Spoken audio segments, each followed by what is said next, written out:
for a breakup.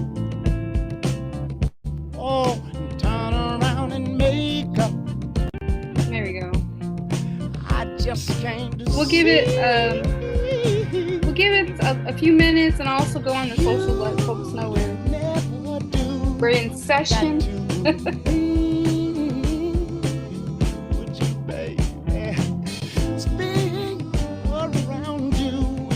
All I see is what I want to do.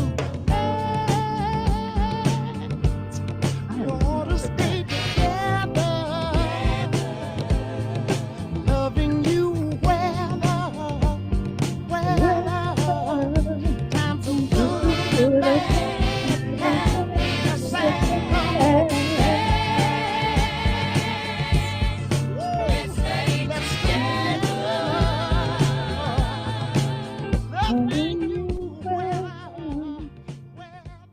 Oh, good. I still have all of that. That's good to know.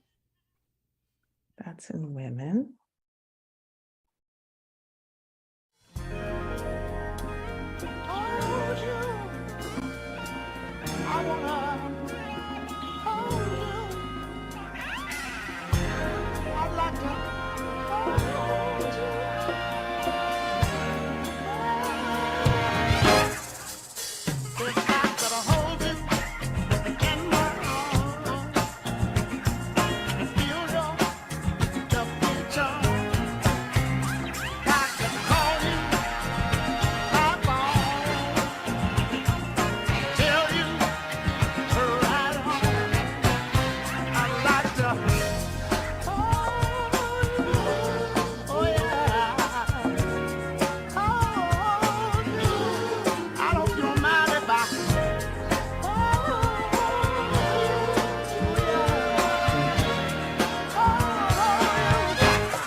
You're my heart and my soul.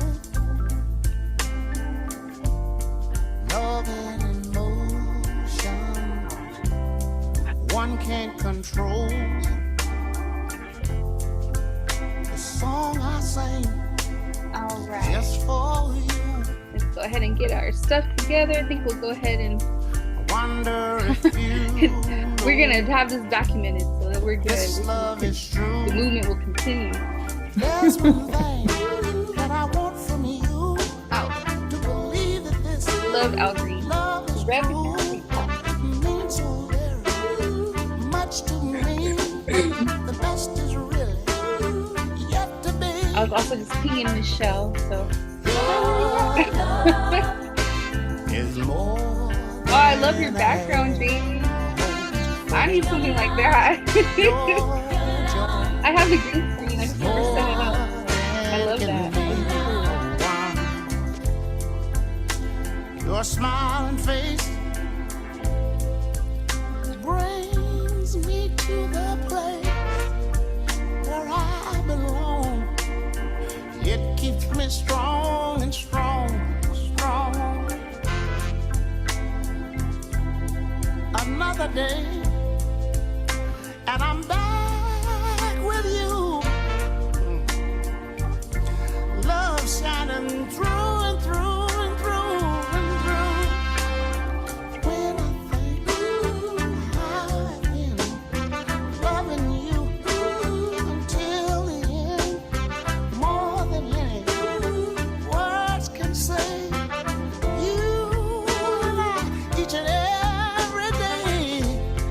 Your love is more than I ever hoped for. Your kiss,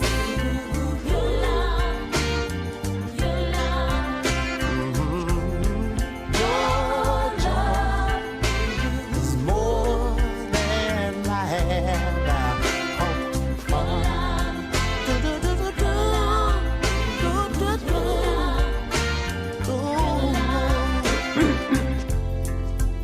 I got a slow start,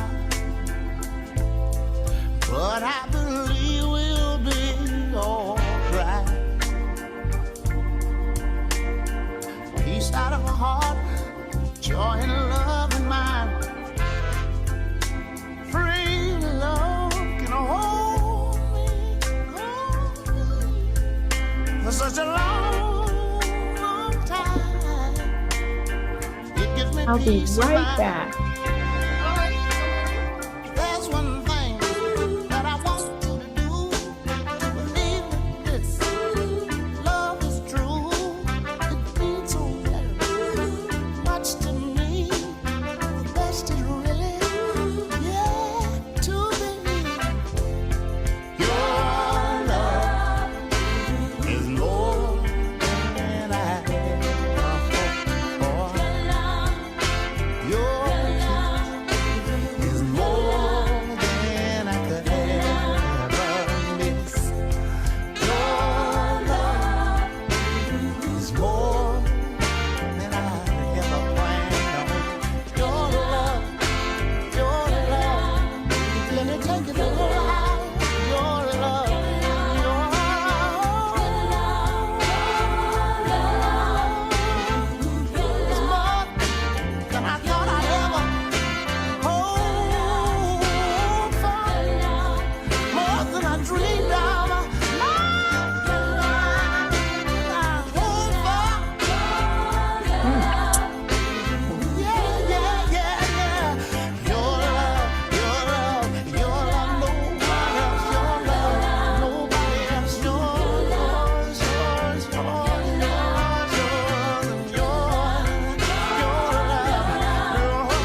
Okay.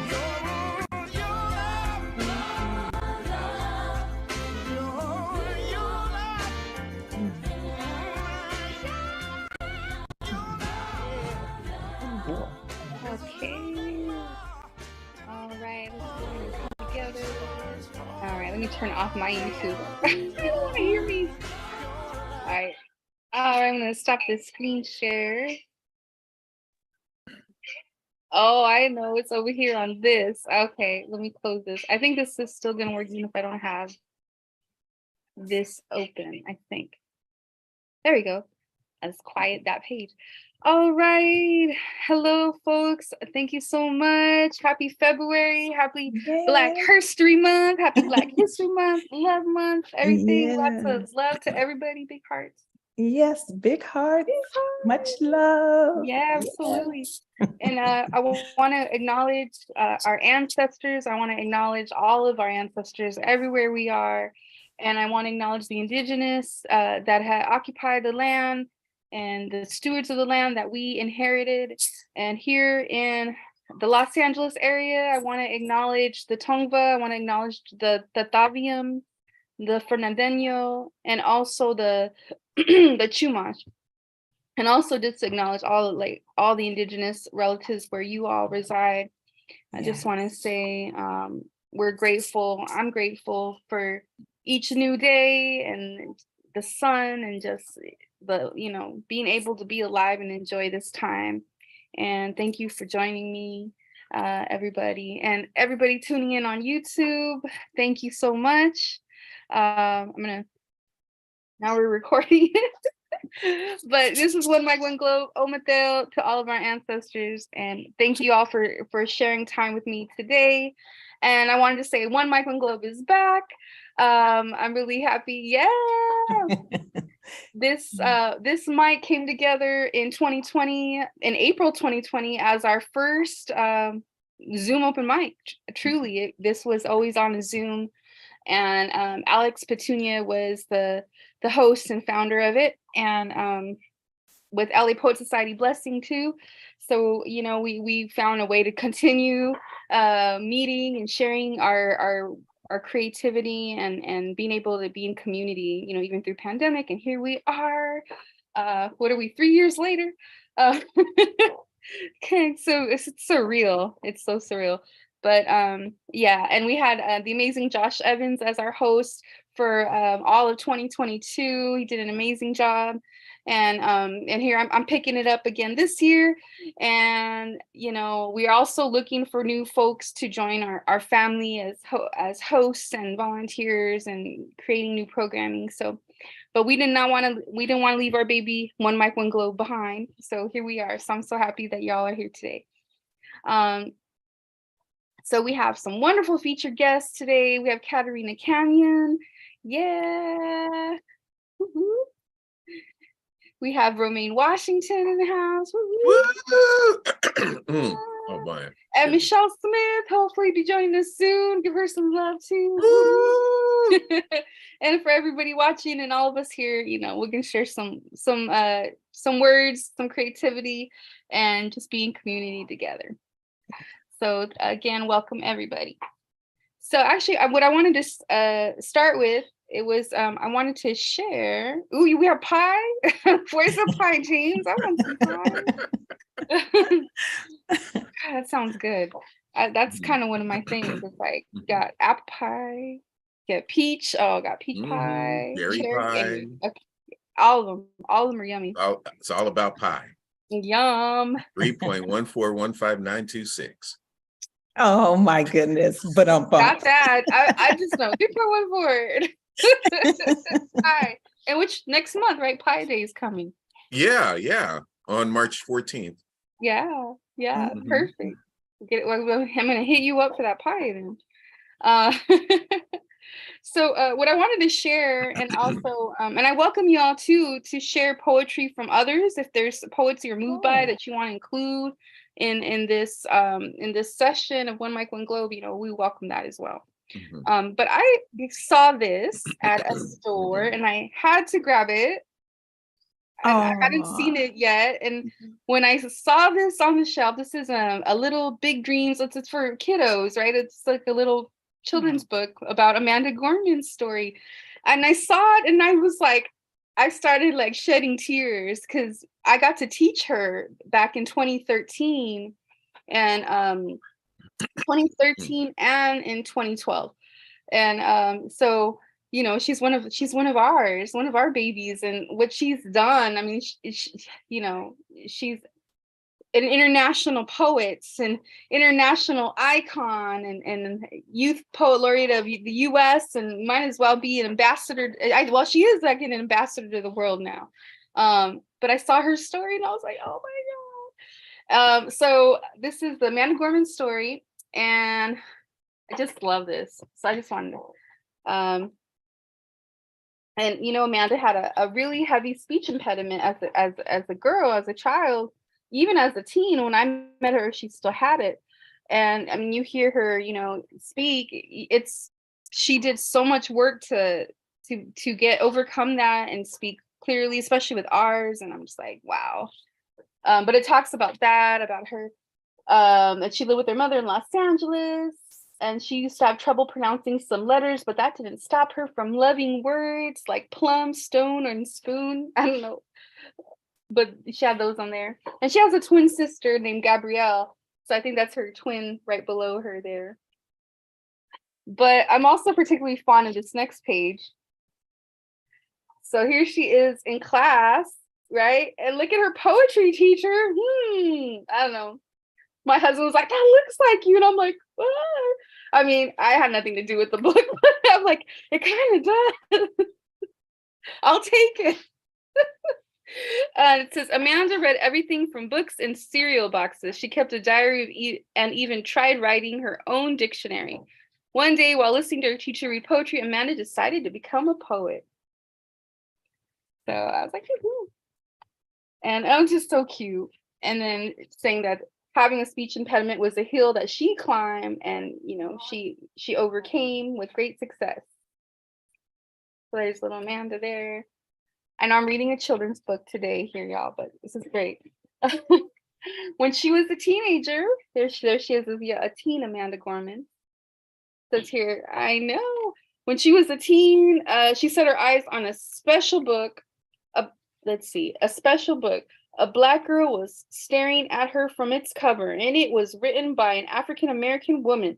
Looking at it, Amanda realized that all the books she had read before were written by white men. Uh-oh. So she's like, I see myself on that cover.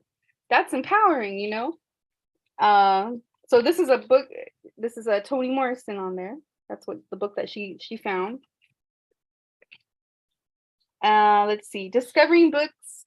This is her LA woo woo. Discovering books written by authors who look like her helped Amanda find her own voice.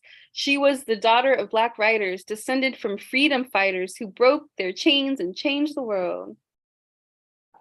Oh, that's awesome. And she does love yellow. That really is one of her colors. And she was always a fashionista. 13-year-old Amanda, she was fashionable with accessories, dresses, boots, everything. Like that was always her personality. And she did want to always be the president. She would say, I'm going to be the president of the United States one day, you know, and she was serious. And when she was writing in my class, she was writing a lot of surreal type of poetry, a lot of fiction also, because she believed she was an alien and spoke a whole nother language, and you know, from somewhere else and everything. And she was just, you know, she wasn't putting herself down. She was just like, you know, I'm from somewhere else. You know, she knew she had some work to do. She knew that she was on a path for something great. And that's, you know, I feel like she became the first youth poet laureate of Los Angeles. In 2015. We never had a youth poet laureate. She was the first one. And then she even founded her own nonprofit organization to help youth, and it was called One Pen, One Page. Basically, as a teen, just trying to help other youth find their voice. And she back then reached out to Malala Euphasi. So they're actually, they've now met and they work together too now, but she had met her back then in like 2016, 17-ish, and became the first youth poet laureate of the United States. And then not to mention, the inaugural poet and all that stuff. So she was always on, on an incline, and she even went to Harvard, so it's just like, she's fantastic. Her mom must be like one of the proudest women in the world. I know I would be so proud of my child. But that's incredible, and a lot of these wonderful Black icons and activists inspired her, and she is a fearless young lady, and just incredible. So let's see. I love this. And she is an activist poet, and one of when I met her, she went through 2 programs. She went through Right Girl, which is a nonprofit that works with youth, specifically young girls here in LA, and then there's also California Poets in the Schools, and that's the program that I work for. And that's a nonprofit that's going on about 60 years old this next year. It'll be 60 years old. It was started in 1964. But that program works with youth all around the state, K through 12, in schools and community spaces, and we're poet teachers. So that's where I worked with her, and I taught her stream of consciousness, beat poetry, collective consciousness activism. And so she's like, I'm an activist because of you, and I was like, I'm really proud of her. So I can at least say that. I could say that, and she is doing great work with her poetry, talking at the United Nations, and she's just amazing. But yeah, check this out. I think it's like $6, just a little book. Definitely one to add to your library and read to all the youth in your life. But I wanted to highlight that. And lots of love to Amanda Gorman. All right, everybody, let's see. So I think we'll go ahead and get started. And what we can do,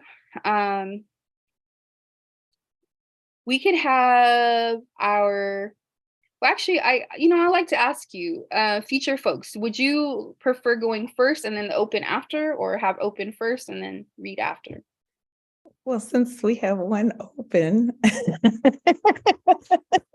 it feels Hey, I like read we're all poems kind of too. I know I've been featured. talking a lot, but I also could share. I'll sing a song for y'all. But yeah, what would you prefer? I love that it's intimate though. This is so, I don't know. I like small readings. I've never done a small reading on Zoom. This is kind of cool. So however you want to do what you do. Okay.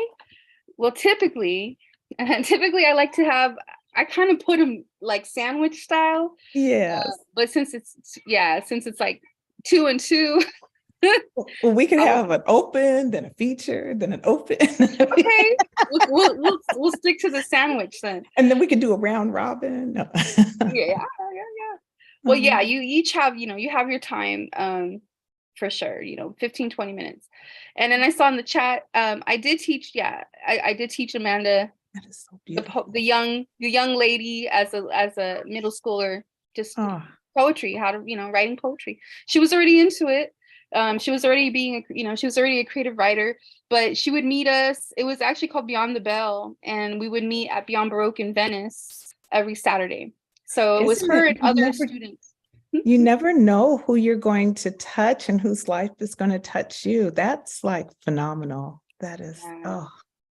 I was floored seeing her, like, literally I do cry just because I'm so proud of her. I feel like one of her mommies, and I'm just like a tiny, piece in there. And her, I mean, she is fantastic and fabulous and it's all her own drive, and, she did everything. But, I do feel proud of her, and honored to have been one of her teachers, and also that she said, I'm an activist because of you. And I was like, oh. Hey. She's fabulous. Yay, Michelle Smith in the house. What? Here she is. Welcome to One Mic, One Globe. All right, so we'll do the sandwich. So we'll do, how about we'll do an opener? We'll have a feature, open feature. That work out? Yeah. James, you want a paper, rock, scissors? You feel like going first? Oh yeah, I'm either the cheese or the lettuce in this equation here. I say I want to hear from you. Oh, okay. I've been chattering a little bit, so You make me blush. Of course, James you has been can't see doing it, cause hey. he's been doing the Um, open mics with Whiskey and Words and Judah one, and I know one of their series is called Grown and Sexy Poetry or something. Oh, yeah. Oh yeah, I remember the grown. I did that. I did that few weeks ago, actually. Yeah, I saw Yeah. it. And I was like, yes, that makes sense that you'd be there. I'll be right back. I love it. Oh, okay. So I'm looking for a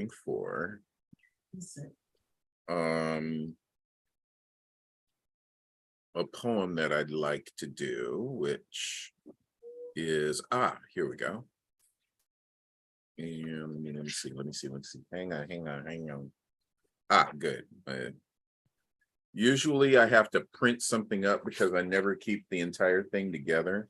Mhm. But I seem to do so this time around.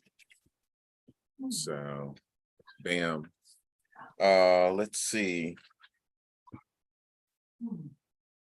I got a lot of stuff that's, kind of lengthy. So, and let me see. I'm going to start off with, how much time do I have? You can do 5 to 7. Okay, I'm going to do a little 5 minutes, and then when I come back, then I'll do another one. Okay. Okay, this is entitled Stax, Atlantic, and Motown. By the time we hit junior high, the boys in the hood broke off into two factions. The falsettos were on one side. We was the ones who was always smiling and styling. We had fine threads, nice shoes, gold chains, and afros out to here. Hair in the shape of a perfect globe and smelling like blowout cream. We was the Paul Williamses and the Smokey Robinsons, the Michael Jacksons and the Curtis Mayfields. We was smooth. SMOOV. Standing in a half circle, harmonizing like Stax and Motown. Stax, Atlantic, and Motown. You got a smile so bright. You know you could have been a candle. We didn't walk down the street. We would glide and stroll, and our feet never touched the ground. Yeah, we was the dreamers and the schemers, and shit couldn't touch us because we was just that cool. Now, across the street lived the baritones, the dark-skinned, thick-legged boys. Most of them ninth graders trying to act grown, trying to sound like Barry White, Isaac Hayes, or Melvin Franklin. Some of them tried to sound like David Ruffin, but even 7th grade me knew that you just can't be David Ruffin. Baritones didn't have afros. They called it a natural. Their hair wasn't round like ours, and it always looked unfinished. Some of them had a pick they kept in their natural, looking like a fist growing out the back of their head, just like falsettos had cake cutters punching holes in their jean pockets. Now, baritones walked bold, like a freight train. They would even step on sidewalk cracks. Some would say they even made them. They were the slow kids, not to be confused with the dumb ones. And yeah, they was the bad kids, always getting into shit even if they didn't start it. Falsettos had school clothes and play clothes. The baritones looked like they just had play clothes, but they was always pressed and clean, and they church clothes was always nice. We played football in the street, baseball in the yard, and basketball on the court. We never called each other nigger. We saved that word for the lowest disdain. We saved that word for the dealers and the thieves and the pimps and the toms and junkies who stole from grandma. Back in the day, nigger was reserved for the con men, the snakes, and the ones who hated their skin. What we did was we called ourselves brother, and we called ourselves me, spelled with 10 to 34 A's in the middle. We called ourselves me, accompanied by a secret handshake. We called ourselves me, because it meant to us we was always equal. Now, falsettos always got play while baritones got the job done. Falsettos were the tease, and the baritones were the promise keepers, the true friends and the hitmen. They had Nubian women on their bedroom wall. Falsettos had Isaac Hayes on theirs, but we wouldn't tell nobody. And damn, when we fought, we would fight like hell over cash or over women. We'd fight like hell over your mamas or your daddies, and especially over your grandmamas. We'd fight like hell, and the kids would form a boxing ring. Now, wasn't no rope-a-dope then, because the rope would push you back in the ring, but 2 minutes later, after skin knuckles and busted lips, there would come an understanding, and we would move on to the next class. Now, after school on Fridays, the falsettos and the baritones could stay out and play late. We played football in the street, baseball in the yard, and basketball on the court till it was dark. And on Friday nights, we'd hang out in the alley behind where my house sat on top of garages and the acoustics were real nice. And we'd stand in a circle and harmonize. And with harmony, there ain't no guns going off. And with harmony, there ain't no crying mamas. And with harmony, there ain't no children gone too soon. Just falsettos and baritones and Stax Atlantic and Motown coming from the alley after dark on a Friday night. Yeah, y'all can unmute. Woo. Oh, That's always, I love that piece. Nicely done, James. thank you. I got a little nervous because after I finished, you said, oh yeah, unmute your mic. I'm like going, what? No, that was fantastic. I love it. Thank you. Thank you very, very, very much. All the personality. Honestly, it's just so visual. Like I'm just seeing it in my mind. It's beautiful. And Mhm. just exciting too. The setup. Like you could see the walls and the room and the afros with the pick. I love the natural. That's really cool. Mhm. And That's that is why that my upcoming book is entitled Cinematic Life. Oh, that makes sense. That's perfect. Beautiful. Let's get up for James. Woo-hoo-hoo. Thank you. All right. Okay, let's see. We're gonna go ahead and continue. And thank you all for getting back to me about it. Just wanted to make sure that there weren't any time constraints because I want to be respectful of the time and just to make sure that that everybody's getting Mhm. is not put in any kind of scenario. They're like, oh, okay. All right. So we're gonna go ahead and head into one of our first features of the night. Let me go ahead and share my screen. And it's going to show you your YouTube. It's nothing like watching yourself watch yourself online. But okay, so let me trying to be smooth, but it's not working. I want this to be a nice little transition here. Okay, here we go. So I guess we're gonna go in the order of the deck, I suppose. So here we go. First feature is gonna be Katarina Canyon. All right, there's her bios. Everybody there on YouTube, y'all see. Hopefully you guys all see that, but I'll read it. Katarina Canyon is a 2021, 2020, and 2019 Pushcart Prize nominee. She grew up in Los Angeles, and many of her poems reflect that experience. From 2000 to 2003, she served as the Poet Laureate of Sunland Tujunga. During that time, she started the Shouting Coyote Poetry Festival and ran several poetry readings in the area. After her term as Poet Laureate, she went back to school and earned a BA in English, International Studies, and Creative Writing from St. Louis University, and a Master of Arts in Law and Diplomacy from the Fletcher School at Tufts University. Her essays have been published in the New York Times, the Huffington Post, and Folks. Her poetry has recently been published in Cathexis Northwest. I hope I said that right. The Aesthetic Apostle, Into Void, and Black Napkin. She has published several books and albums. Her latest book, Surviving Home, is available through Kelsey Books. So please welcome Katarina Canyon to One Mic, One Globe. Woo-hoo. Center stage right here. Katarina, thank you so much. It's all you. Thank you for having me. And I'm just going to get started. Staring across the Atlantic. My people were born underwater in the hulls of slave ships.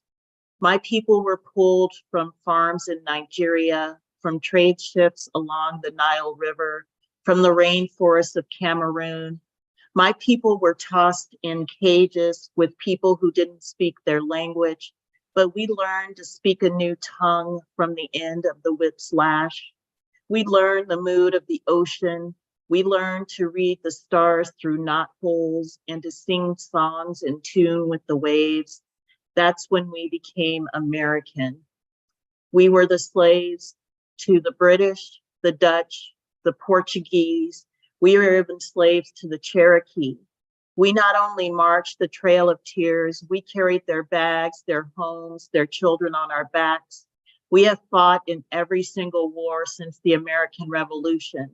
We are not America, but we are American. As the years passed, we forgot the Baka, the Nok, the Hyksos, but in our songs, our jazz, our blues, we can hear their ghosts. That is why we are Africa, but not African. We are cultural orphans, grasping for the hem of our mother's dress. The next poem I have is Sojourner. Truth is where I found you, in the cusp high over ultraviolet waves, between your time as a slave and mine fighting off the results of bondage. You were a woman who accepted no excuses for the lack of rights for our mothers and daughters, demanded more for those who followed. I am a woman who accepts that most white men are fixed on one idea as to how the world should be, and it is on me to change their minds through words or actions, but never through guns or swords. White bonnet wrapped on my head as I push away racial insults and profanity. You never forgot to say who a woman could be, what a Black woman could do when she eschewed weakness and misogyny. No one helped you. You just carved a trail. No one helps me either. That's what I learned it means to be a Black woman, to be strong, to plow, to plant, to raise barns. That's what you did. I do that metaphorically. Now I raise children, plow through journals with my pen, always remember to never pin my tongue for fear of others' thoughts. This is the way you walked. I try to get my half measure full, but I think it is a little less difficult for me as it was for you. Thank you for the quarter you earned. It took us a long way, but today the world is still turned upside down, and we are working hand by hand to flip it right side up. Thanks.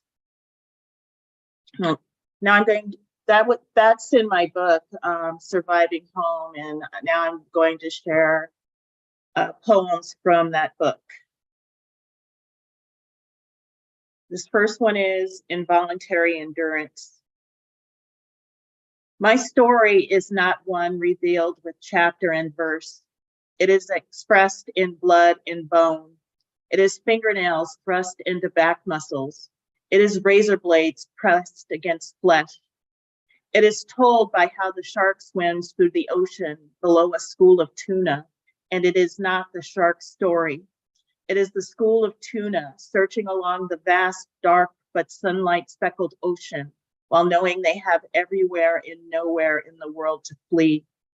It is the brown bear pulling honey from the honeycomb in order to teach her cubs to survive on their own. It is not the mother bear's story. It belongs to the cubs who wander the forest without her after she sacrificed her life to a boar grizzly to protect them. It is told through hot cylinders of pain that sear experience into the skin. It is told in front of the sharp bayonets that sprays blood-red existence against the multicolored palette of the universe. It may sit silent and still on these black and white pages, but it exists in every tremble of my leathered hand, and it is smeared into every tear-stained scream that flows through my quavering pen. Thank you. This next one is called My Pain is Sculpted into Art for You to Consume. Here is my pain, gunshots echoing into the night, bullets whizzing past me as I flee across abandoned lots, heroin hidden behind the pink bow in my panties, consume it. Here is my pain, switch mark weapons, the smell of PCP, a Black man dead in a Texas creek, consume it. This is my pain. My mother beaten black by my father beaten blue by police over my voice, consume it. This is my pain. My furniture pushed past the sidewalk while LA marshals watched and my friends stared, consume it. This is my pain. Getting stopped by police by mumbling reasons, getting searched without cause, being followed in fear, consume it. This is my pain. Watching my Black mother die while watching white women live with the same thing, seeing my tiny baby thrive among fat white babies, consume it.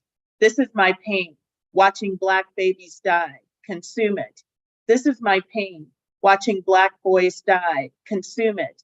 This is my pain. Watching Black men die, consume it, discuss it, write it, allow it to give you verbal diarrhea on CNN, MSNBC, and Fox News. Give it a Black Lives Matter hashtag and then do absolutely nothing.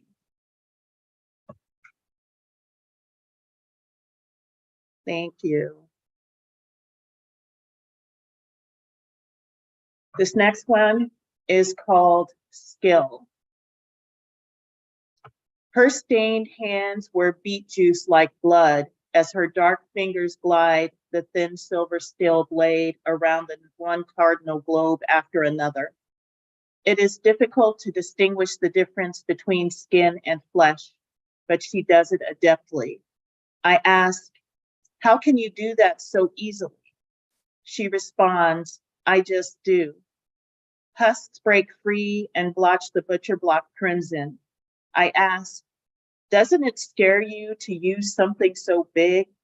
No, she responds. Her large butcher knife hovers and dances over the submissive orb as it turns. I ask, what's a period?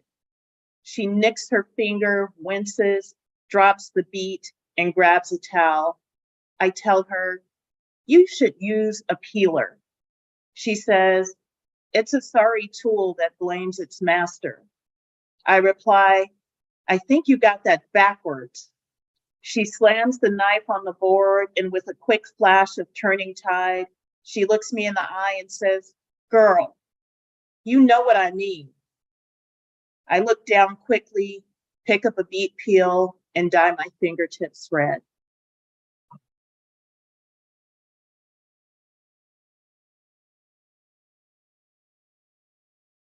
This next one is going to be Penance. I am memories wrapped in dark skin, absorbed by tissue and bone. The notes I take serve as branded relics of my tribulations. Like a mural painted on quicksand, my mind cannot fix recollection. When there is no palette with oils to mix, when God recalls the art I choose to display without praise, the whips lash as steel brush strokes across wrought iron flesh from fire, learned from my parents, in turn from their mamas and daddies, handed down from the plantation, what will I say? This is my art, inspired by God's flood, his pestilence, The bruises were his marks upon Cain, the blood, the pain upon Eve. I will not ask forgiveness for denying him, just as he will not ask for mine. Thank you. And this next one is called My Guardian Angel. When I take this pill, you must go. Sanity leaves no room for you. Remember the smell of biscuits, scrambled eggs, and sugar syrup made by my mother every morning after her beatings? Look through the fog and cigarette smoke at the fat, bloated corpse. He must be fed, no matter how hungry you are. Never talk back. He's stronger than you. Angel, you abandoned me just as Lot escaped Gomorrah. When I am sane, you must deal with his ghost alone. When you reach hell, there will be millions of men who beat their wives and rape their daughters. You will recognize him by the old school shag afro, big belly, gold chain, and the don't mess with Texas belt buckle. You and I will not play hopscotch or make daisy chains, for you tossed my childhood into the fire. Now I toss you. Do not cry. He hates that. I put this pill between my lips and swallow. I'm going to read one more.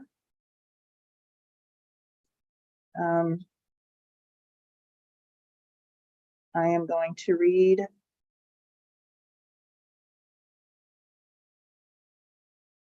yet another attempt at self-immolation. Thank you. Have you decided to move backward or forward today? You ask without encouraging consonants. A young disappeared mouse appears approximately 2 seconds later and dawdles along the New York Times, resting at my feet. We make eye contact and it continues across the dark wood floor to the kitchen island and climbs up like an ebony spider. You did not notice the direction of my eyes or the cake wrapper on the counter crinkle as the mouse nibbles through. What is it with you? You ask. Why can't you just be happy? Why can't you just suck it up? The least attentive people find happiness, like the first potato chip, which was made by mistake. Can you imagine what it felt like to taste the first potato chip? Every time I open a bag of Lay's or Pringles, I think, you're a mistake. Truly a denizen on my thighs. The abyss is not one with the conscience. It always avoids corruption. None of these trivialities separate the cake. What are you doing? You ask as I pick up the knife. Slicing the cake, I respond. Well, that's it. Thank you so much. I just said I really appreciate the time here. Thank you, Katarina. Everybody, y'all can unmute, show her some love. Yes, beautiful, beautiful. Magnificent as always. Yes, some powerful pieces that were just like in the a punch in the gut with no apology. That's honestly, that's my favorite type of poetry. Thank you so much. And I put the link to your book in the chat box. So if y'all want to support Katarina, you know, if you can grab her book or share the link on and you know, let's help support. And we have her book, you know. I got mine. I just put my own in. So. Yay. Woo-woo. Thank you so much. All right, y'all. So we're gonna continue on, and I'm gonna go back to our gallery so we can see all of our beautiful faces. I love that gallery view. So I want to share. I have my Angelou book, and I wanted to share a couple pieces from that, and I'll share one of mine, and then we'll bring on our next featured guest. Or let's see. Or maybe I'll just read the two, my Angelou, and then I'll bring up our guest, and then because I know James read one, and I wanna honor that. I'll do a batch of Maya, and then we'll come back. We'll come back to me, and I can share one of mine. I Oh, am cool. the lettuce and the cheese. Yeah. I guess am I the turkey or ham or the salami? I don't know. I think we've just became a Billy Collins poem. Oh my god, that's funny. Oh man, I had my poem. Well, I had one. Well, here's the other one. I just had it bookmarked too.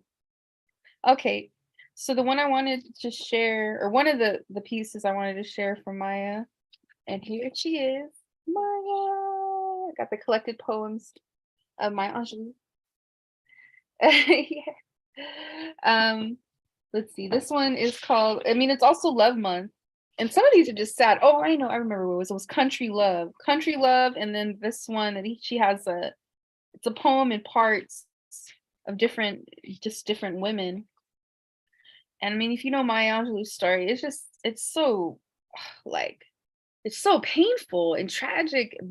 And she came through. I mean, you talk about how that old rock gets beaten around and turns into a diamond at the end. It's like, yeah, she embodies that. And I mean, I don't know if I went through all what she went through, I don't know if I would come out of any kind of diamond at all.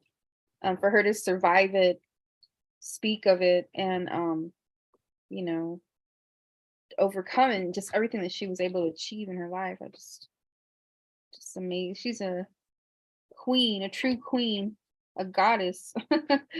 Yeah. Okay, so where is that piece? It was called Country Love. Like when you're on the spot. All right, I'll just go to this one. This is called Seven Women's Blessed Assurance by Maya Angelou. One thing about me, I'm little and low. Find me a man wherever I go. 2, they call me string bean 'cause I'm so tall. Men see me, they ready to fall. 3, I'm young as morning and fresh as dew. Everybody loves me and so do you. 4, I'm fat as butter and sweet as cake. Men start to tremble each time I shake. 5, I'm little and lean, sweet to the bone. They like to pick me up and carry me home. 6, when I passed 40, I dropped pretense, 'cause men like women who got some sense. 7, 55 is perfect, so is 59, 'cause every man needs to rest sometime. That was that piece. Yeah, my talented. I love that. But oh my goodness.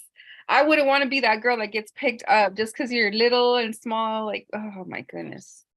Like, do not lift me up, people. All right. And let's go with,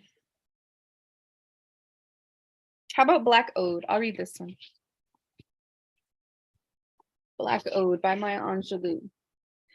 Your beauty is a thunder, and I am set a wandering, deafened, down twilight tin can alleys and moist sounds. Ooh wee, baby, look what you could get if your name was Willie. Oh, to tip your words like snuff. A laughter, black and streaming, and I am come a being, rounded, up Baptist aisles, so moaning and moist sounds. Bless her heart, take your bed and walk. You been heavy burden. Oh, to lick your love like tears.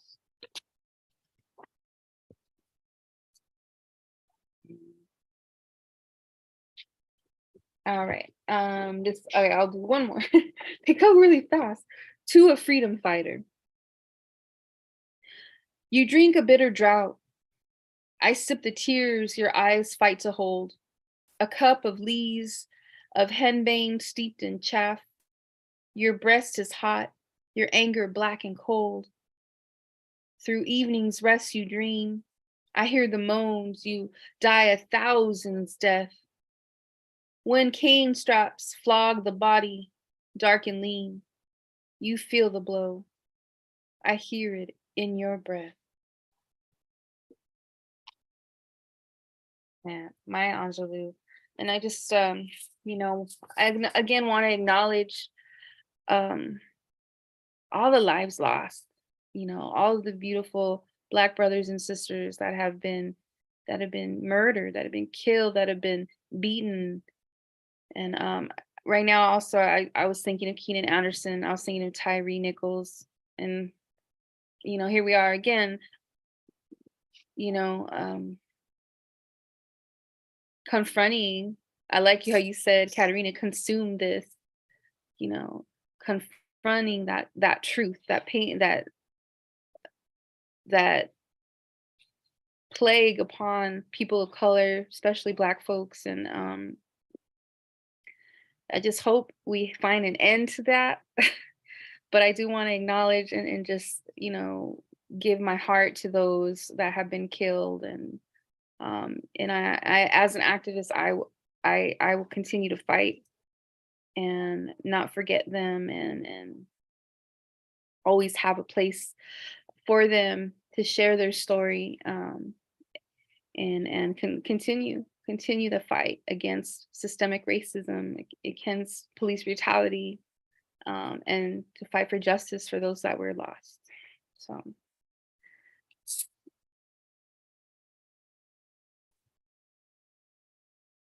Omateo. And omateo, by the way, that's a Nahuatl word. It means balance. Everything is omateo. It's the duality of life, right? The light, dark, the living, the dead, the good, the bad. Think of it as the yin yang. It's essentially the same. That balance of that peace, that omateo. So when I say that's what I'm saying. All right, y'all. Thank you for listening. Thank you for being here. It just gets me so heavy-hearted, but it's just like it gets me so angry. But words like Maya's words, Katerina's, it's just like, you know, we're not gonna stop telling that truth and holding folks accountable for what they do. You know, so with that, we're gonna continue to our next featured guest. All right, let's go back to our deck. I love it. I think I know who is next, but I like the surprise of it. So here we go. Y'all gonna be surprised. So here we go. Okay, we're gonna do a presentation mode. Thank you, Katerina, for your words, for your time, sharing community with us. And our next featured guest is gonna be Michelle Smith. Woo-hoo. Michelle Smith in the house. All right, let me read her bio. Michelle Weiss Smith, aka the Vintage Tigress, is like a diamond. She says, I am multifaceted in color, cut, care, and clarity. From Love Letters 2020 to tonight's One Mic, One Globe for Cutie BIPOC, the Los Angeles Poet Society, she says, I appreciate reciting and igniting her prose and poetry flame and frames. Nice. Her poetry and prose is also published in the zines of Distill Arts, blogs, and PDF chapbooks of Four Feathers Press and Spectrum Publishing. Her open mic performances have included Los Angeles Poet Society, Distill Arts, Spectrum Publishing, and Four Feathers Press Club, and also for Mad Mouth Poetry, which I know is Ideas Aubrey, and also Cyrus and Ruth Sepabodi. So I'm really excited you're here, Michelle. Have lots of love for Michelle and her son, Chris. Woo-hoo. I'm glad to have you featuring tonight. Ladies and gentlemen. Wow. Well, all I can say is this. I'm trying to determine if I should read what I sent to you or should I read things that are in the past. I'll do a bit of both, if that's all right with you. That sounds great. Okay. Now Jessica and LAPS, Los Angeles Poetry Society, has given us prompts regarding Black History Month each day, as well as Valentine's Day. And I look at them all and I say 28 times 2 times 28, that's 56 poems. And maybe I'm at a fourth of that or less, maybe. But nevertheless, everything I have that she shared, I'm going to take them all, write them all. It may not be done by the end of the month, but I'll do my very best. The first one she spoke about that she had was called An Afro Like This. And it goes like this. It's actually a narrative, but we'll see how it goes. The Afro Like This is my crown and glory. And my original hair is unique about because it always tells stories. An Afro can be braided, an Afro can be pressed and curled. Back in the day, it was called process. Smell strong chemicals for a guy or a girl. Ask James Brown, the godfather of the soul. His 60 plus iconic musical legacy, dumb haircuts and hairstyles from all over our world. Say it loud, I'm black and I'm proud. Please, please, please, la, la, la. Anyway, Chadwick Boseman portrayed him with finesse, as he wore his hair in curls too. Look at the Black Panthers and their fros, for they are storytellers and historians in this world. An Afro Like This, part 1. Let me see. Ladies and gentlemen, you didn't know what kind of day I've had today, you know, but I'm on a CPT tip, pardon me. We all know what that means, right? CPT, color people time. Anyway, oh, you don't know what I'm going through right now, ladies and gentlemen. Between the job, between a friend of mine who unfortunately is going through some problems right now, needs some help. One moment, I'll be right back. One moment. Oh, let's see. Hold on.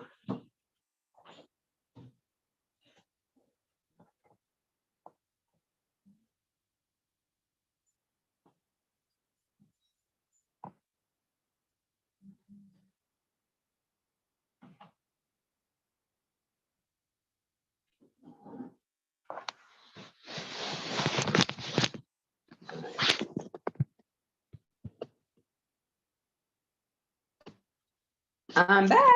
All right. An Afro Like This. The Afro is my parentage and of my heritage. The Afro is like this crown. An emerald pick is my jewel. I was gone on both for a while.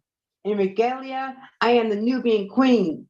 It's perfectly circular and shaped, with my hands and comb from the nape of the neck to my blowout circumference, without the kip by Afro sheen. For my hair is my crown and glory, a bouquet of history and an envy that others try to emulate. As for a bountiful, bold, and beautiful style, ask Pam Grier in the movie Coffee, or Tamara Dobson and Cleopatra Jones, aka The Natural, even looks good when the autumn or winter weather, wind is cold. My Afro is my parentage. And with LAPS, she also gave us delightful people of colored ethnic groups. So what I like about the poems, the prompts that Jessica gave us is that we're able to go, I feel like we travel over the world musically with people like Celia Cruz and Martha Santa Maria. Oh my goodness. Mongo, Santa Maria, Watermelon Man. So I'm going to read to you. One moment, please. Oh, ladies and gentlemen, you don't know what kind of day I had. I want to scream, but that's not a poem, though. I'm kidding with that one. But it could be. And I think I got the instrument wrong. But the thing about Mongo Santa Maria is that he has the initials MS like me. This one is called Mongo, oh my goodness. Mongo Santa Maria fingertips. Mongo Santa Maria fingertips are lightning fast and play the instruments of the Congo drum real quick.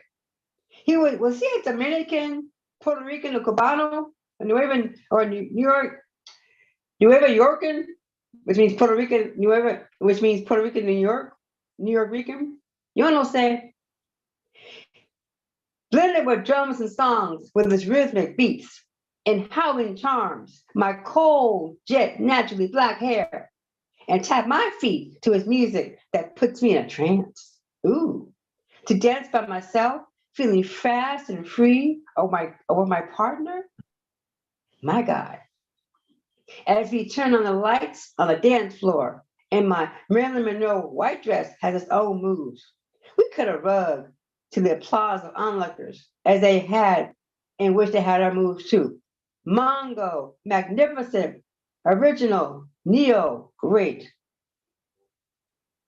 overtly original. Santa Maria possesses me, your spirit, and your sounds give me freedom. Say hello to my trombone playing dad in heaven too. I bet he probably wished that he could have met you too in person, but he did every day as he played your LPs after a long and happy tired workday. Mongo Santa Maria's fingertips.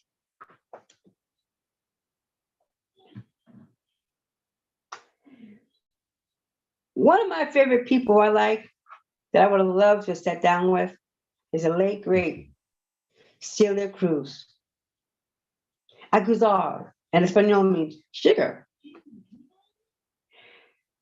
I wish I could have met you back in the day in Cuba or at a concert city. I'd speak to you in Espanol, Spanish. I want to hear your story about Aguzar. It's sugar in English and so sweet, brown or white, desired by all in a coffee or tea, all internationally known all over the world. Your music touches my soul. Aguzar, Cecilia. There's a United States stamp of America for you in 2024. Hoy como va, la reina de salsa. Your history, su historia of Cuba in your African and Cuban blood and veins. Tito Puente, one of many musical partners, singers, and definitely a friend of yours. Aguzar, your history and limelight, singing status was not enough. Was it Castro and the communist regime that denied you to attend your mom's funeral? I wouldn't want to imagine your brokenheartedness and loneliness, not to say farewell to your mother, your angel. He had no right to do that and say finito to you, but that is not enough. I cannot imagine the tears you cried. Nevertheless, when you received the star on the Walk of Hollywood fame, I hope they did dry. Flamboyant in clothing, and your smile exuded power with your face. Aguzar, Cecilia, you also have prowess, poise, and grace. Aguzar, Celia Cruz.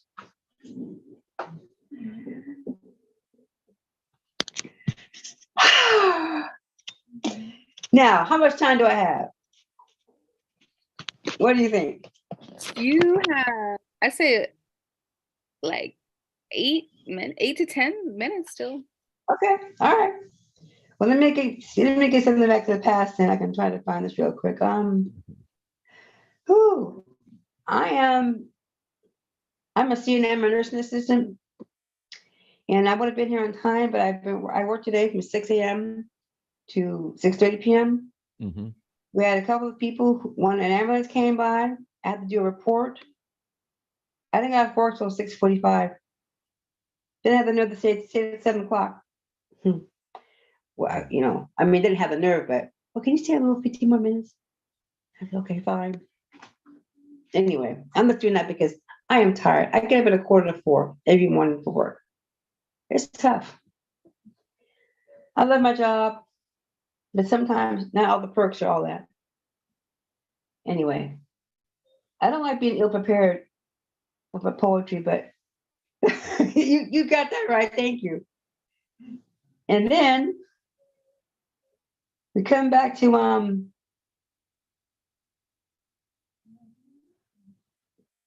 reality.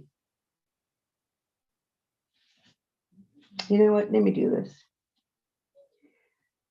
I was going to read a poem about, but that's okay.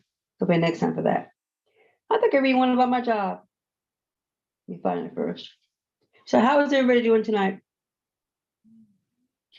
Yeah, y'all can unmute.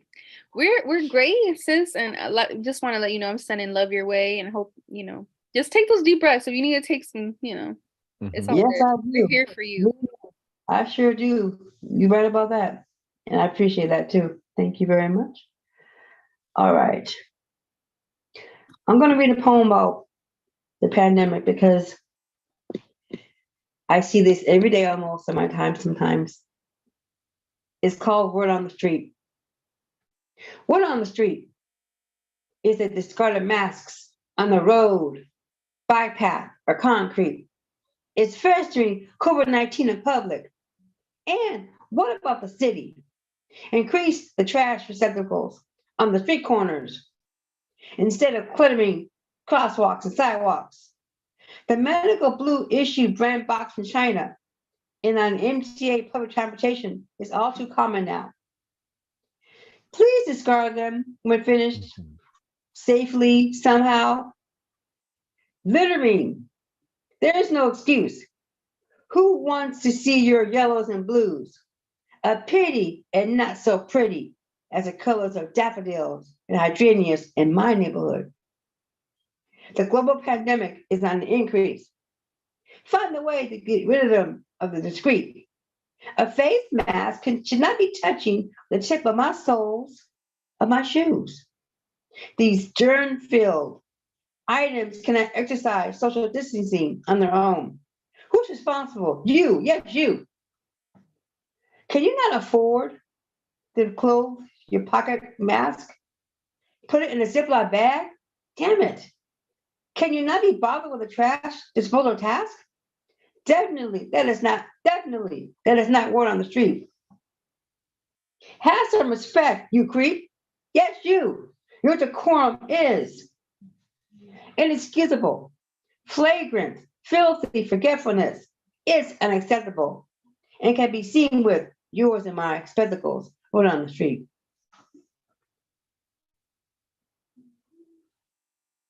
Thank you. Let me get one more, two more, one moment, ladies and gentlemen. I appreciate your patience as well. Okay. I should have these memorized. Maybe I will someday, but not today. All right. Let's go about something that's really lovely. One of my favorite flowers. It is called, this poem is called Ballad of the Calla Lily. An abundance of trumpets that runneth over. White petals with their own treble clef sounds. A concert of bell-curved flowers.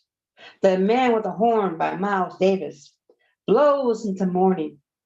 The yellow spat tip, centered and elongated, pollinates poisonous pearl, a plucked out mini Cobbett by Curiosity Killed the Cat, neighborhood bred little boys. It will not contribute allergies to my nose. The Ballad of the Calla Lily, green leaves of the quarter notes, their leatheriness soothing to my eyes, harmonious to my ears, their bended stems, base roots of strength, closely adorn the brick steps of my front porch home. Oh, how beautiful and bountiful the Ballad of the Calla Lily is. And I have one more, and it goes like this. It's called, well, you guess the title of it. You guess, all right. Begins with a P. Custom Tailor. Are you sharp as a razor? And do they sting like a bee or gonna taser? Profanity and word sounds thickly layered, popping like hot flame Cheetos in your mouth. Full of flavor, maybe unwavered, in the habit of savor. Profanity, excessive or expressive, but full of labor. It's called profanity. And believe me, tonight, ooh, I can cuss in Spanish and English and have no shame. Thank you. All right, we love you, Michelle. Let's hear y'all can unmute. Show some love for Michelle Smith. You're welcome. That's always my favorite one. One of my favorites. Honestly, I really love some of those new pieces too. Those were incredible. You're Uh, welcome. The Afro, Mongo Santa Maria, Celia. Like, I'm so happy you're writing the prom from the proms. It's just feels so good because Welcome. I'm trying to be Yep. diligent to put them out there, and I'm like, is anybody writing? Yes, people are writing. Yay.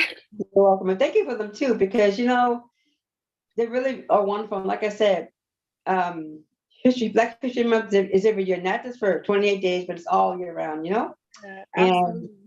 I'm gonna keep. I will. My goal is to get them all done. I'll get them done before my birthday. It won't be done, but it will be done by next week, though. By next Tuesday, but they will be done before my birthday. That's for sure. And thank you for all this, Jessica. Michelle. I really do. Thank you. Yeah. Woo, woo, woo.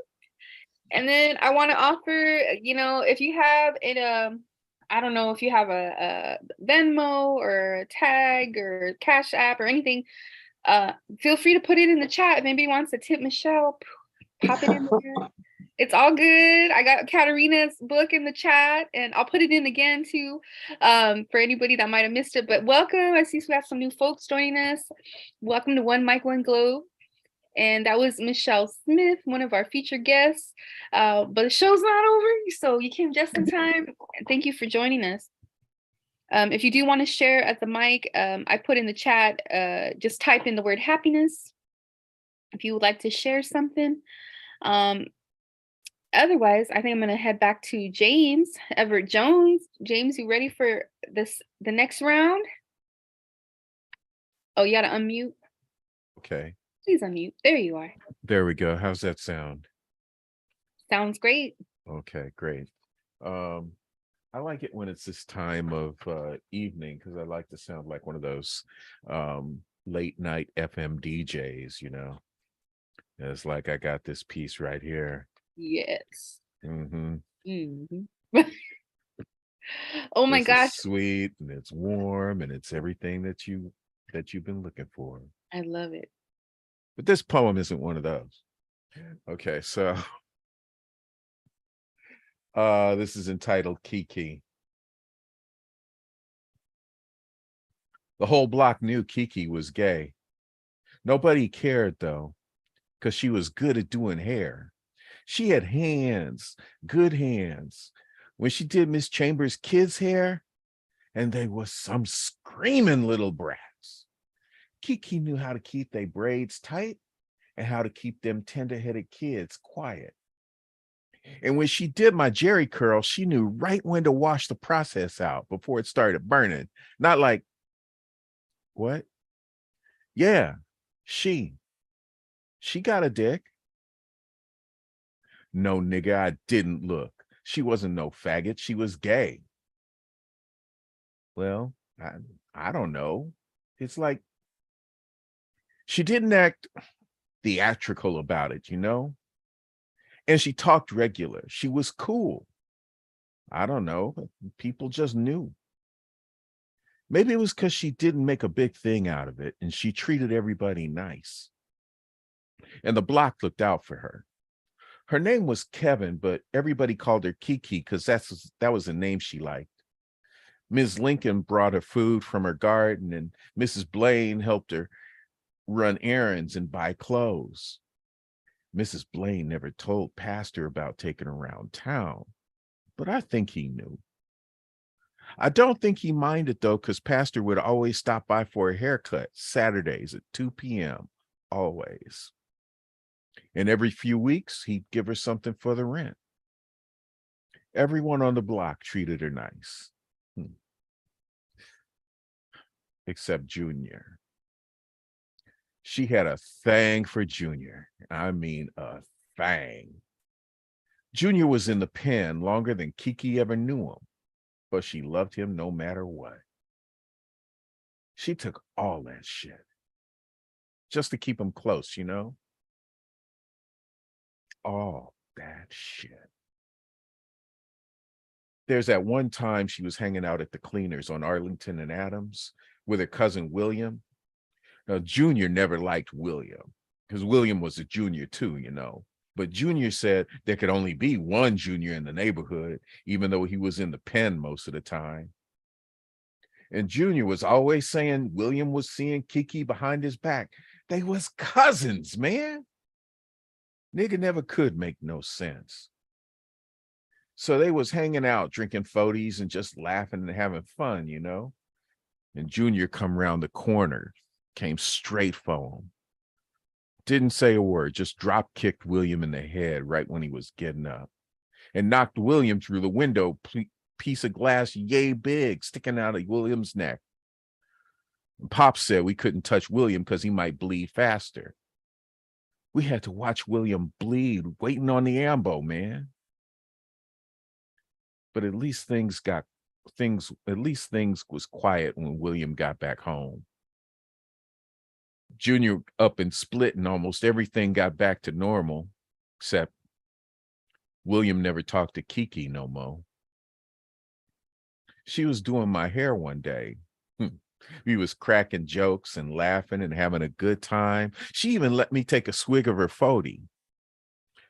Then this Barry White song came on. Never Can Say Goodbye. And Kiki froze. She just stood there in the middle of the dining room. And I had to get her attention because my curl was starting to burn, man. Kiki hustled me over to the kitchen sink to wash the process out my head. And while she was drying my hair, I said, you know, if Junior ever sees you again, he gonna kill you. Kiki just says she knows, and shit just went quiet. And wouldn't you know, Junior showed up 2 weeks later looking for Kiki.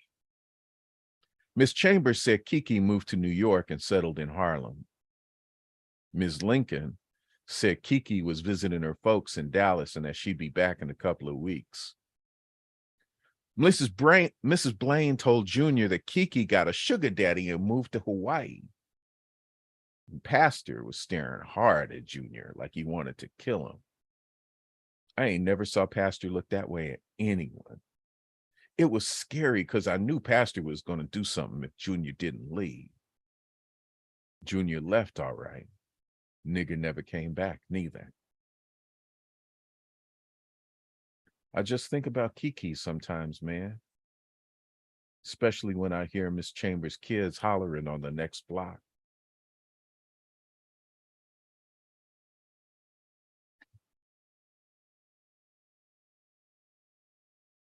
Thank you. Thank you. Ooh, I'm like hot under my, I'm like, damn, that was a heavy one, James. Damn. I'm just like speechless, just like. I think I just looked at all the gallery. We were just all like, great writing. I can't wait for your book. I mean, yeah, it's so visual. Just, I mean, yeah, it is theater. You see these stories like coming to life, fully just realized. Thank you so much. Yeah. Thank you for sharing your piece. Do you want to share one more, or? Yeah, That was fantastic. You got one more? I got one more. Let's do it. I mean, we can't follow that, man. That was like, whew, shit. I'm sorry. I'm pretty sure I got something a little lighter. I lived it a little bit. Yeah. But I, you know, just for the record, y'all, I love truth-telling poems. I do, like I said, blast you in the gut. Like, we got to say that. And it's when we go there, like, it's liberating for us. It's liberating for others that are listening that thought that it was only them, you know. So there's so much power to it. And I appreciate, I'm grateful that, you know, for what you write. Oh, thank you. I'd like to haven't say hi to Sharon and James Coates who came in. Yes. Hello, Sharon and James. Hi. Hey, James. Yes. Hey, Yeah, it was all about me until you came in. The two James. Oh, Yeah, now I yeah. gotta look around for you, make sure that they're talking about me or whatever. James. Coates and Jones. You know, we were talking about the grown sexy mic, and you guys both of y'all go to that one. Oh yeah. the Oh yeah. Judas mic. I just take my cues from that man. So Mm. yeah, he's that man and I'm Robin. You smooth. Oh. You know, I wish I love in Michelle's poem she talked about the natural, and Michelle, I wish you had caught James' poem when he's talking about that as well, like goes into that the afro and the natural. It's so cool. Oh, Mm, there she's coming back in. Okay. all right. All So right. I got this one. It's short. She lives near the beach to teach the wind how to caress and comfort, how to warn and sing, and how to give wings to clouds and win some kites, how to awaken and how to say goodbye without heartbreak, how to perform deliveries and create swirling art, and how to share temper without rage. She lives near the beach to teach the wind confectionery recipes of salt and honey, how to welcome the hungry, and how to inspire poets and sailors. To teach the wind how to pitch woo with the moon and tide, how to lend flair to bridal trains, carry wishes and music, escort rainbows, and how to show affection without modesty. She lives near the beach, and the wind learns.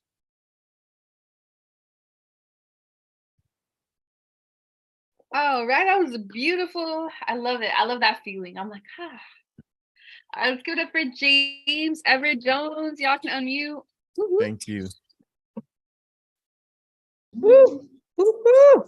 Nicely done as always, James. Lives near the Oh, beach. thank you. Yes. Kiki, oh my goodness. Blessed us tonight. Oh, Wonderful. I know it's amazing to have you here. Miss you. And always great to see you. yeah, I miss you, and I miss those two munchkins of yours too. Oh, yeah, everyone's having dinner. Oh, okay. I They so got cute. mine beside Mhm. my Zoom today. That's all good. I want to just reach out to Sharon and James Coates. If y'all want to share anything, just let me know in the chat. And we got 5 minutes. And yeah, Romaine Washington, still one of our another featured poet to go up. Let's see. Well, yeah, I guess I'm gonna go to Poet Romaine, Miss Romaine Washington. She's up next. So let me go ahead and introduce. I'm gonna do my screen share. And I was looking at Mongo Santa Maria. He was Cubano, so he's Cuban. I love that. You're like, what's he, Dominican, Cubano, Puerto Rican, New Rican? I love it. You're welcome. Thank you. Yeah, it got me curious too. I had to make sure. All right, here we go. Here we go. So I'm really excited. And actually, this is Romaine's, I think, your second time with us for One Mic, One Globe. So welcome back, and I'm so honored that you're back with us. And also just a special shout, because I'm not sure if you still are there, but you're also a poet from the Inland Empire. And I lived there many, many years and grew up over there in Montana, Rialto, and went to UC Riverside. So Hey, yeah. So you got a special place in my heart too, in that and with that as well. So let me go ahead and introduce Romaine Washington. All right, Romaine Washington has shared her work on SoCal, LA, NPR, and KPFK, among other venues. Romaine is the author of 2 books of poetry, Purgatory Has an Address, and Sirens in Her Belly. And she has a website there. I'll put that in the chat, RomaineWashington.com. And I'm really excited. We got Romaine coming up. Let's give her some love. Thank you. And I have been, I'm all over the place tonight. I'm like, I don't know what to read. And so I'm going to start with, I did a poetry reading earlier today at a senior center. Awesome. And I love it. And there was one poem, and I've read this poem several places, But this one lady got every ounce of the poem. And as she came up and talked about it to me later, and it just really touched me. So I want to go back and visit that, and then I'll move forward. So this poem is called Sacrament. Roosevelt sells fresh fruit on the corner, wears a suit and bow tie, straight lines, no creases. 90-degree summer, 20-degree winter, he sells pies. Roosevelt is there as sure as the stoplight. Each morning drive by to see his stark white shirt and teeth like clouds and sky, invite me to gaze and dream. His eyes a hello of good morning. I must break even against the green go of traffic. How much? I ask, his hands full of ripe garden grown. $2. He dangles breakfast before me, and I feel as though we are Adam and Eve, and this is every good tree right here on this corner. Roosevelt is good, and I am good. God is good. The fruit is good. The homeless are waking from their benches. I can hear the cry of rusted shopping carts as though I were throwing money in a wishing well. I tell Roosevelt to feed someone who needs it. He says, I always do. Thrust an armful in my car, serious, smile unchanged, no words, but his eyes say, take, eat. It has been given up for you. I bow my head and drive away. That's Roosevelt. And I think I'm going to be sharing poems about strangers, people that I don't know, but who have touched me deeply, like Roosevelt. So with that in mind, I've been a part of this program called Bridges that carried us over. And you talked about coming from the IE. And for the last couple of years, we've been interviewing the elders of San Bernardino, and some of them have passed in the process. And so I've started writing poems about some of the people. And I'm going to, let's see, where is she? Not that one, not that one, not that one. Of course, I don't have it open. I don't know what happened to her. Oh, here she is. Okay, so I'm going to next share a poem about, oh my goodness, what is her name? Dorothy Ingram, Dr. Dorothy Ingram. She lived for 107 years, and I'll let the poem tell you about her. In the glimmering sun of your well-honed mind, you plant lessons, delivered more than enough for us to thrive. In 1941 Mill Street Schoolhouse, we housed hope. Segregation sewed us together with a common cause, now central in Waterman, then central to everything. As the first Black teacher in San Bernardino, you knew it's not the building that builds character or knowledge or parents' pride. When we inherited used books with torn and missing pages, we learned that a book is just thoughts bound in a theme. Dorothy, you were our living book of focus and fortitude. In the glimmering sun of your well-honed mind, you balanced hearing, but not listening to the intent of your almost ally sneeze-slapping whispers. Let's see what she does, and if she can. And you did walk across those whispers like they were stepping stones. Your elevated principles elevated you to principal, then superintendent of our segregated school district. We wrapped ourselves up in your integrity. Your name belonged to all of us. If anyone dared say what Black folks can't do, we turn our gaze to you, saying us wisdom of look at me and you can too. Segregation sewed us together in a common cause. When you were set up and set aside when they traveled you down from segregated superintendent to integrated teacher. You taught us it's not the title, but what you do when you arrive. And you were the same on Sundays, poised and refined, you sang, "This little light of mine, I'm gonna let it shine." In St. Paul AME, despite whispered wonderings of your love for sisterly company, we understood, don't ask, don't tell. A 107-year legacy, you continue to teach us what is possible. As I sit reading in the library that bears your name, as we recite poetry in the building that bears your name, we know that there is so much more beyond all this. We walk in the glimmering sun of your well-honed mind. That's Dr. Dorothy Ingram. And she's everywhere in San Bernardino, even though she's no longer there, she's there. And she has had just a brilliant impact on everybody.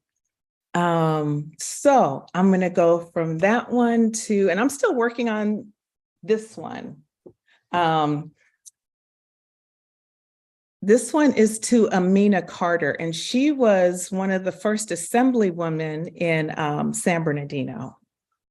And she was also a former president of the NCNW National Council of Negro Women in the Inland Empire.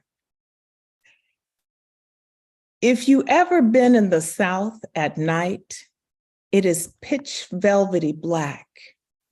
If you've ever been to my hometown in Mississippi in the pitch velvety black, it's an easy place to hang a man on a Saturday night when you're bored and white. But if the Black Masons found out, if the Prince Hall Masons found out, they'd sneak that man out of the county before the fire was lit, before the rope was flung for that Black man to be hung. If you needed saving, Masons were the one. In the pitch velvety black of Mississippi nights, Masons had a hiding place where Blacks and Choctaws would meet to learn to read, to learn to write, to learn math, to learn what it means to own property. They taught my grandfather, and my grandfather taught me. My whole life has been stories about my grandfather who worked on a farm, saved his money, bought his first acre of land we still own today. My whole life has been stories about my grandfather who built the bridge from which I see the world. He told me I am smart, so I have to help people. And I had to not let the fact that I am Black, that I am a girl, that I am female, get in the way. He'd say, you may not have a lot of money, but if you serve people, people will serve you. You'll always have what you need. And to this day, I've never been in want of anything. My whole life is the stories my grandfather planted in me. Let it feed my spirit every day as I sojourned from Mississippi to California to find my way in the dry desert heat of the day. I studied, went to SBVC and CSUSB, joined NCNW and the AKAs, a lot of acronyms that stands for excellence and success and a rich legacy and history. My whole life has been stories about my grandfather and the bridge of wisdom he built for me. I've dedicated my life to public service, served 6 years as an assemblywoman. I served in the church beside my husband, Ratibu. One of my legacies, Wilmer Amina Carter High School. Then there are the archives and file library at CSUSB. Our bridge where the stories of elders walk down hallways of tomorrow. If you listen, we are bridges for you to cross into your destiny. So, still working on them, Oh, thank you. Okay, they're hitting somewhere. Oh, yep. Kamala's an AKA. Absolutely. Just about all my friends in San Bernardino are AKAs, and I'm not. So I get to hear them talk about pink and green all the time. Let's see here. I think I'm going to share talking about people that I don't know, but who've touched me deeply. And I've met Miss Carter. I've sat and listened to her a few times. I've visited with Miss Carter a few times, but I don't know her. These young men, well, they were young men at the time that in the poem. I didn't know them either, but I carried them with me all my life. And this is called All American Pastime. Sun is a blaring white ball of rays beating us like a bat till skin bleeds sweat. Mouths full of heat, boys hack and spit, bus stop sidewalk. Cop strolls over, book in hand, demands names, presses tickets to 14-year-old Black boys' palms. Penal code, illegal to spit in public. We spit protest, sunflower seed chomping, tobacco chewing baller spit. Boxers rinse and spit. Footballers rinse and spit.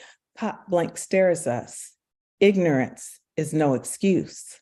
Hand on belt, he turns his head, spits a blaring white ball. Foul on the way home. No umpire to intervene. We retreat to benches. Learning the first strategy in survival is knowing who not to trust. The loud buzz of a fat fly threatens us to swat. The second strategy in survival is knowing when to swing. That's the Bus Stop Boys, and my first encounter with social injustice, where they start to ticket teens to get them in the system. So let's see here. Other folk I don't know that I want to write about.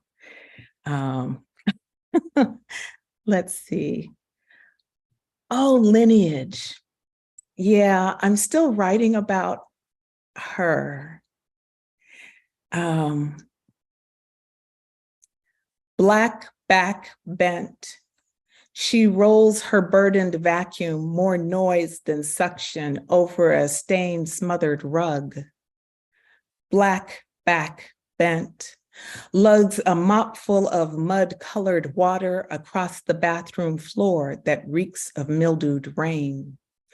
Thin, moist, biscuit-colored hands shimmy a duster across hard surfaces, muscles move by rote. Black back bent, her wiry frame attached to a pound of keys jangling from her waist. Black back bent. I want to invite her to sit a while, tell her a story to make her laugh like sun ray between walnut trees. I want her to rest while I fill the tub with lavender water, brush her too busy hair into a bergamot sleep, massage the ache from between her knuckles, tell her it is someone else's turn, nurture her as though she was my grandmother, working too much, too long, too hard. Black back bent. She asks if I mind if she rests her feet. Sit down long enough to recite a Sunday school story about being beat down but rising up.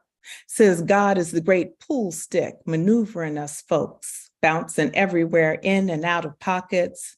This here keeps my pockets full of time, unalone, meeting folks like you.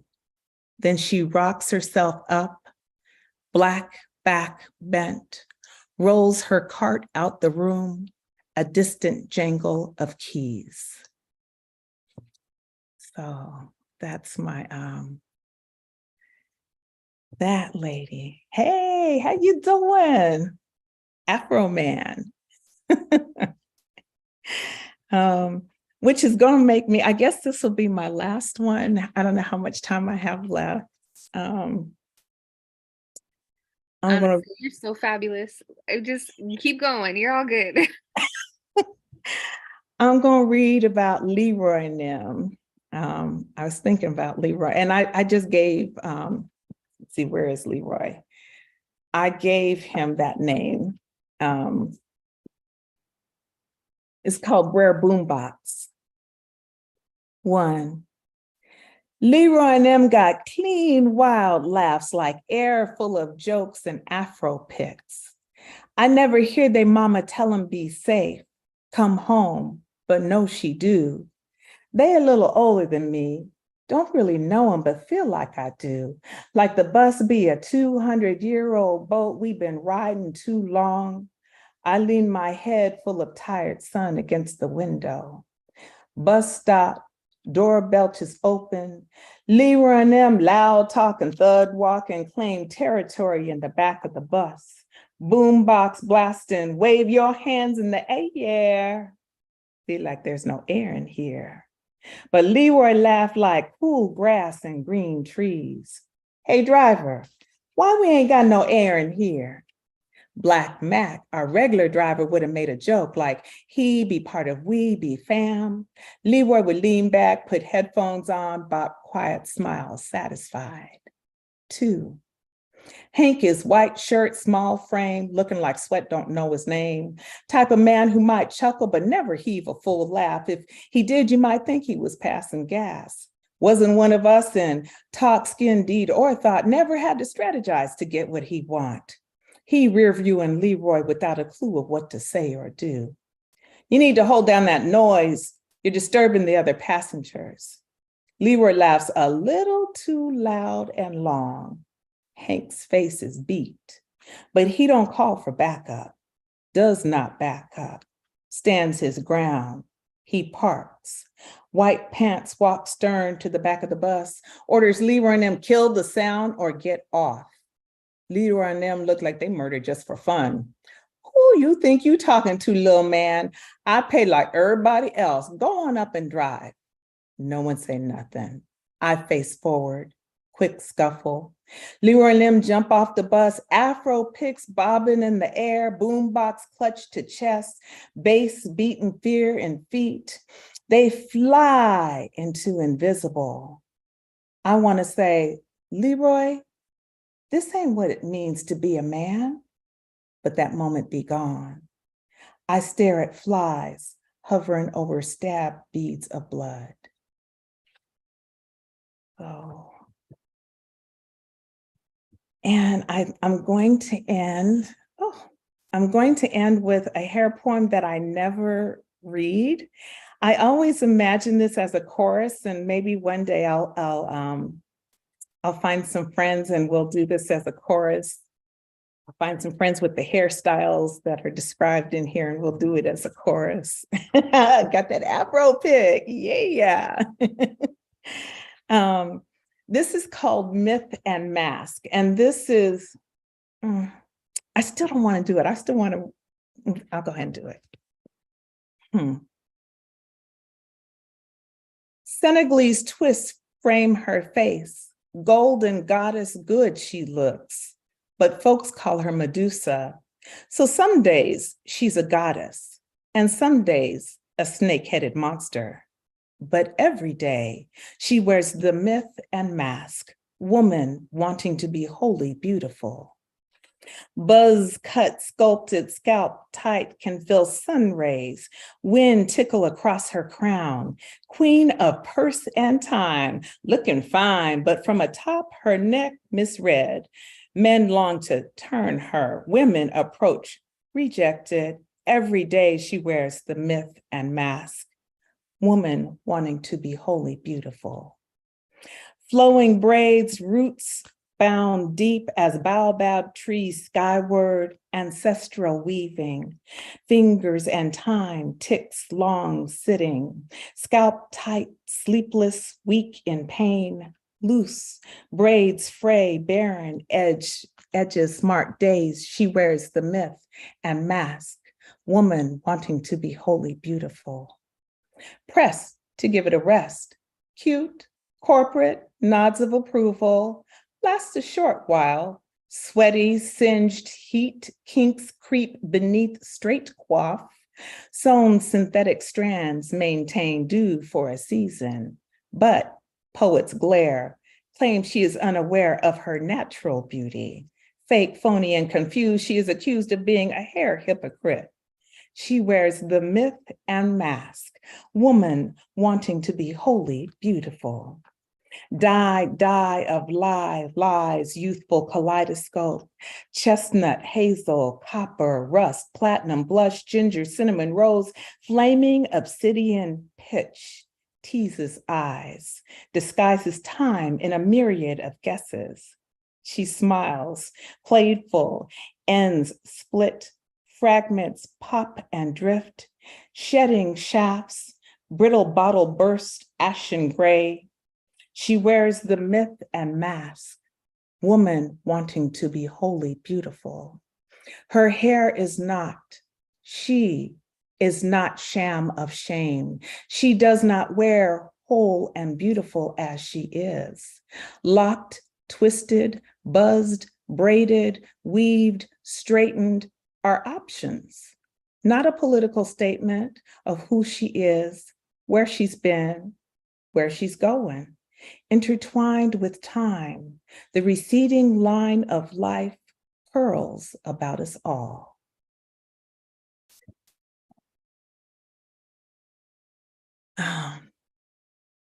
Thank you. All right, Romaine Washington. Thank you. Y'all can unmute, show her some love. Oh my goodness.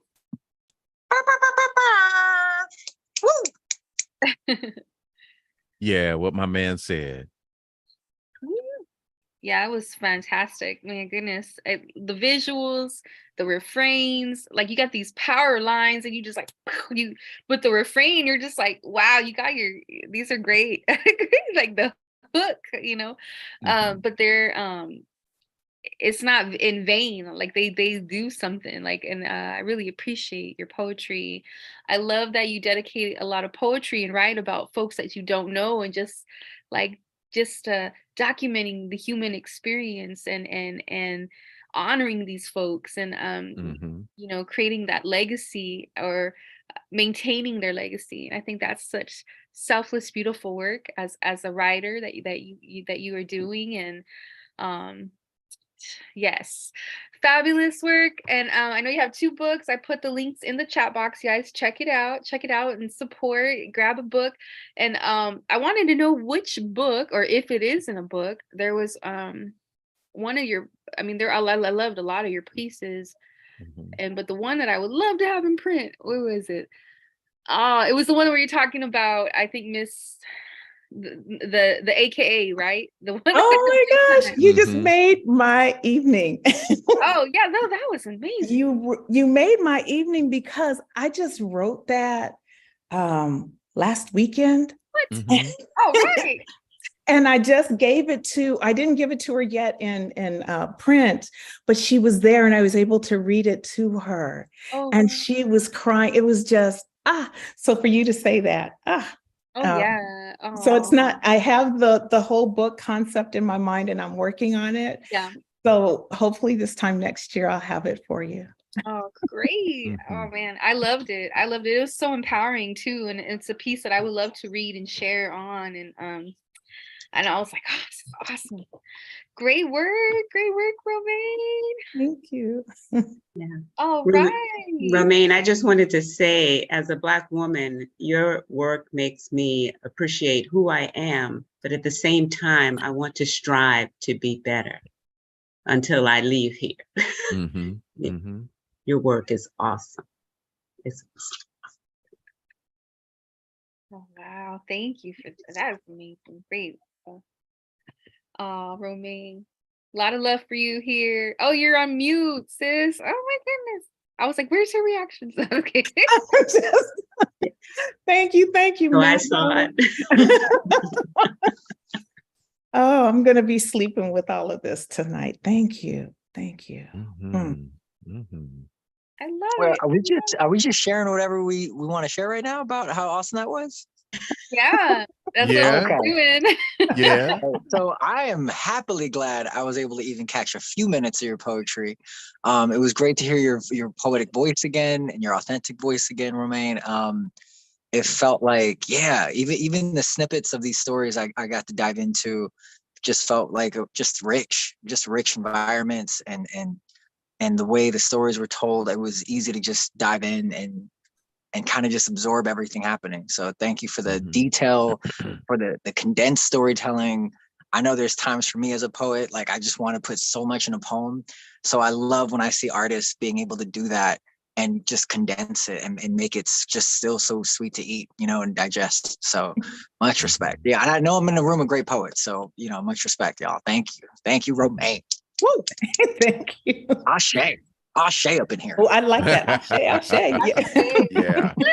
Oh yeah. Oh yeah. Ashe, aho, omateo. Yeah, that's so good to see you, Sean. Ooh, I'm glad you made it. So And good. Sean's gonna be on the mic next on March 2nd. And I think it's like, is it next Thursday already? For Sonali Thursday open mic. Yeah. So y'all come Ooh. back for that too. There's tamales. Sonali Thursday. James knows what he's Tamales. doing. He Tamales. knows what he's I doing. had food on my mind all night, I know. because started off with some pie. Mm. I'd gotta like some bring the cherry pie pie back. right now. Hot cherry pie. Ooh, with some And yeah, now you slung some tamales in my face and then just took it away. Sorry, next time. There's a really great tamale place by me. I'll get you some. You're not that Okay. far from me. I can go drive over.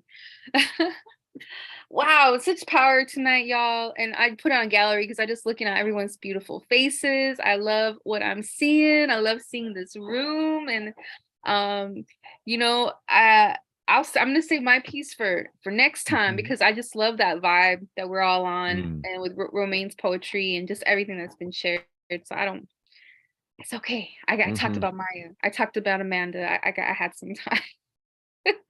But I want to give one more shout out. And also, again, I want to invite all of our features to put their links in the chat box. I did put the links to your books. So if you all want to support, or if you can, if you have a Zelle, or, we share some love. I'm going to be sending some love your way as well.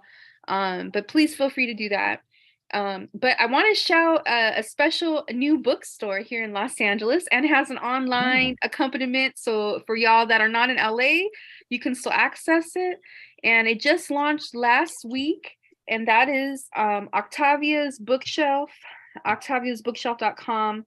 And it is the first Black-owned bookstore in Pasadena, and owned by Nikki. I didn't get her last name, but I think Fox, but Nikki. And I was like, I'm going to talk to Miss Nikki and see if we can bring a mic to her space. So I'm going to be working on that. I just gave myself some homework tonight. But I definitely really excited about this bookstore, and I'll just do a quick screen share, and then we'll just, we'll go back to our, what we got to do. But this is the website, Octavia's Bookshelf. And I know our brother Josh Evans, former host of One Mic, One Globe, he actually read a poem, in the inauguration of this space. So absolutely check it out. Support the bookstore. Also, for y'all that have your books, reach out and see if you can get some consignments in there and have your books on the shelf. I think it would be beautiful to see your work there as well. So Octavia's Bookshelf. Really excited. I haven't gone there yet. I actually was there on Friday, which was literally a day before they had their grand opening on Saturday. But I can't wait to go. So yes, definitely check it out. Check it out. And this is Nikki right here, the founder of the bookshop. But yeah, so lots of love. Let's take a group picture. I'll make a little Instagram post of this. Everyone looks so gorgeous. James, Michelle, you guys want to show? Or no, James Coates, the other James. Okay. Yeah. All right. Michelle's like, and James, well, James got a picture in there. You want to come Yeah, by? no. All right. He looks handsome in there anyway. And James was on my show, Reading in Bed with Jessica. By the way, every Wednesday, I have a radio show y'all can listen to anywhere in the world at radioolin.org. And I'm very happy to feature any of y'all on my show. So if you want to have a radio feature, just message me. Y'all know how to get in touch with me. But, that's another avenue for y'all to reach the world. And we are live streamed on YouTube, and this will be saved. So I'll share the link so you guys can also share that with folks. All right, let's take our group picture. I'm all trying to get my hair in the way. All right, 1, 2, 3. 1, 2, 3. Let's try that again. 1, 2, 3. There we go. Sean, you want to do a wild one? All right, wild poet picture. 1, 2, 3. All right. A lot of love. Thank you to Romaine Washington, to Katarina Canyon, and to Michelle Smith, and all of our guests today. Thank you for spending time with us at LA Poet Society. And we have the prompts. We have the Black Power prompts all month long. We have self-love prompts. Stay in touch. We have more programs coming up. Let me give you our link to our latest newsletter too, because it literally has everything that I would tell you in a long old commercial here on Zoom, but I want to respect y'all's time. But if you click that link, you'll see everything we have coming up, virtual, in person, and just more ways to be part of the community, creative community, and share your work. Okay. All right. Lots of love to everyone. Thank you, Sharon. Thank you, James and Sean, for hanging out with us, and all the beautiful featured poets.